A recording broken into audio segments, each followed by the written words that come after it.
हरे ओम स्वस्ति न इंद्रो वृद्धश्रवाः स्वस्ति न पूषा विश्ववेदाः।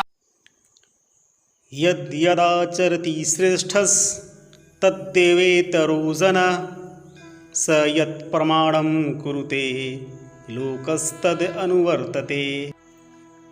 श्रीमद्भागवत गीता के अध्याय 3 श्लोक 21 में भगवान श्री कृष्ण अर्जुन से कहते हैं, श्रेष्ठ पुरुष अपने जीवन काल में जो जो आचरण करता है, साधारण मनुष्य उसी का अनुसरण करता है।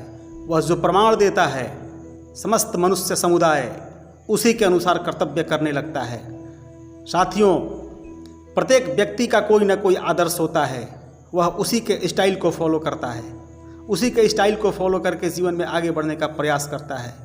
आज के अपने मोटिवेशनल वीडियो में मैं डॉक्टर APJ अब्दुल कलाम साहब के विद्यार्थी जीवन से प्रेरणा लेने और आप सभी तक इस प्रेरक घटना को पहुंचाने का प्रयत्न करना चाहूँगा। हो सकता है या संभव हो कि आप सभी इस घटना को पहले से भी जानते हो। एक ऐसा महत्वाकांक्षी बच्चा जो क्रेन्स और सीगल्स को आसमान में उड़ता देखता है तो उसकी भी भुजाएं फड़कने लगती है। बात भी सही है, अगर भुजाओं में दम है तो बाजों की तरह खुले आसमान में उड़ान भरने का हौसला रखो। मुर्गियों की तरह जमीन पर चोंच मारने से क्या मिलने वाला है। बात उस वक्त की है जब कलाम साहब मद्रास इंस्टीट्यूट ऑफ टेक्नोलॉजी के फाइनल ईयर में थे। उनके साथ पढ़ने वाले अन्य 4 साथियों के साथ एक project low level attack aircraft को डिज़ाइन करने का मौका दिया जाता है।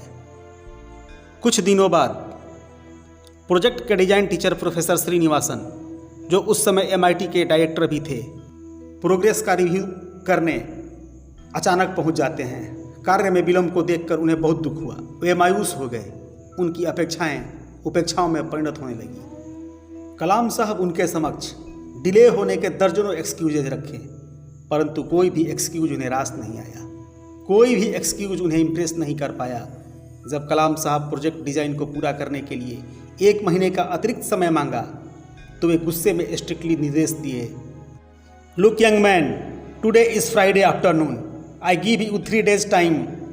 If by Monday morning I don't get the configuration drawing, your scholarship will be stopped. Kalam साहब को पता था कि स्कॉलरशिप ही उनके पढ़ाई के लिए लाइफ लाइन है। यदि इसे विड्रॉ कर दिया गया तो वे पूरी तरह से हेल्पलेस हो जाएंगे। सच पूछिए तो यहीं से शुरू होती है उनके पुरुषार्थ की कहानी। इनके बचपन के गुरु यदुरई सोलोमन कहा करते थे, to succeed in life and achieve results you must understand and master 3 mighty forces, desire, belief and expectation.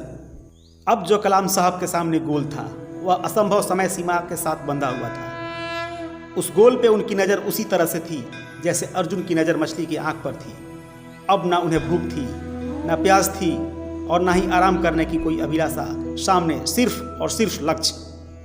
इस 3 दिवस के अंदर प्रोफेसर श्रीनिवासन के द्वारा दिए गए लक्ष्य का भेदन करने के लिए ये पूरी तरह से दृढ़ प्रतिज्ञ होकर रात दिन एक कर दिए।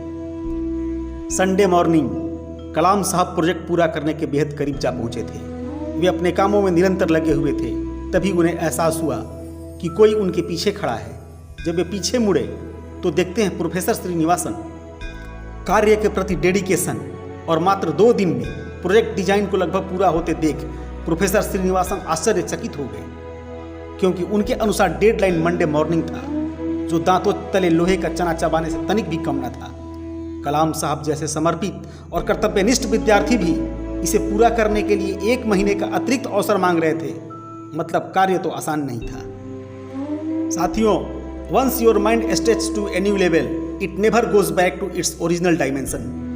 प्रोफेसर श्रीनिवासन उन्हें गले लगा लिए और प्रोत्साहित करते हुए उनके पीठ को थपथपाते हुए बोले, my son, I knew I was putting you under stress and asking you to meet an impossible deadline. I never expected you to perform so well. साथियों, कलाम साहब के विद्यार्थी जीवन की इस घटना से हमें सीख मिलती है कि our confidence in our ability ignite our enthusiasm. हमारा विश्वास, हमारी योग्यता, हमारी क्षमता हमारे अंदर के उत्साह और उमंग में चिंगारी भर देता है। हमें हमेशा अपने कर्मों पर भरोसा रखना चाहिए, न कि भाग्य पर। कर्म भूमि है निखिल महितल, जब तक नर की काया तब तक है जीवन के अणु अणु में कर्तव्य समाया। या धर्म को छोड़ मनुष्य कैसे निज सुख पाएगा। कर्म रहेगा साथ भाग वह जहां कहीं जाएगा। धर्मराज कर्मठ मनुष्य का पथ संन्यास नहीं है। नर जिस पर चलता है वह मिट्टी है, आकाश नहीं है।